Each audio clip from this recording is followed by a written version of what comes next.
సమంతను ఉద్దేశించి చేసినటువంటి వ్యాఖ్యలపై మంత్రి కొండా సురేఖ వివరణ ఇచ్చారు. ఆ కామెంట్స్ అనుకోకుండా చేసినవని ఆమె అంటున్నారు.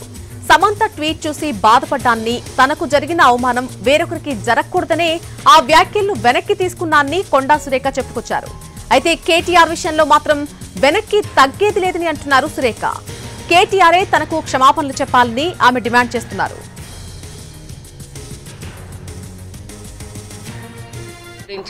మహిళల మీద వారికి ఉన్నటువంటి మరి చులకన భావం గురించి మాట్లాడుతూ మరి ఆయన నన్ను రొచ్చగొట్టే విధంగా మాట్లాడినప్పుడు నేను భావోద్వేగానికి లోనై మరి కొన్ని ఆయన మీద నేను విమర్శలు చేయాల్సిన అవసరం వచ్చింది.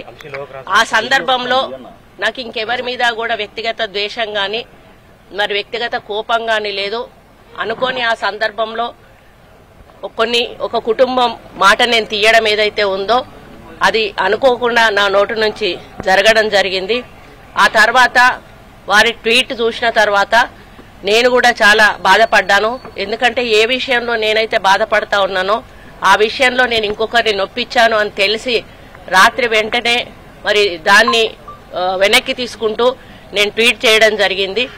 కాబట్టి నాకు జరిగిన అవమానం, నేను పడ్డ బాధ ఇంకొకరు పడకూడదు అనేటువంటి ఒక ఆలోచనతోటి నేను బేషరతుగా దాన్ని వెనక్కి తీసుకోవడం జరిగింది. కానీ కేటీఆర్ విషయంలో మాత్రం తగ్గేది లేదు. ఆయన తప్పనిసరిగా క్షమాపణ చెప్పాల్సిన అవసరం ఉంది.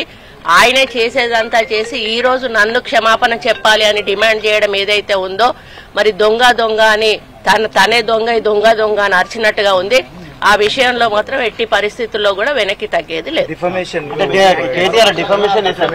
దానికి ఎట్లా పోవాలో మేము లీగల్ గా ప్రొసీడ్ అవుతాం.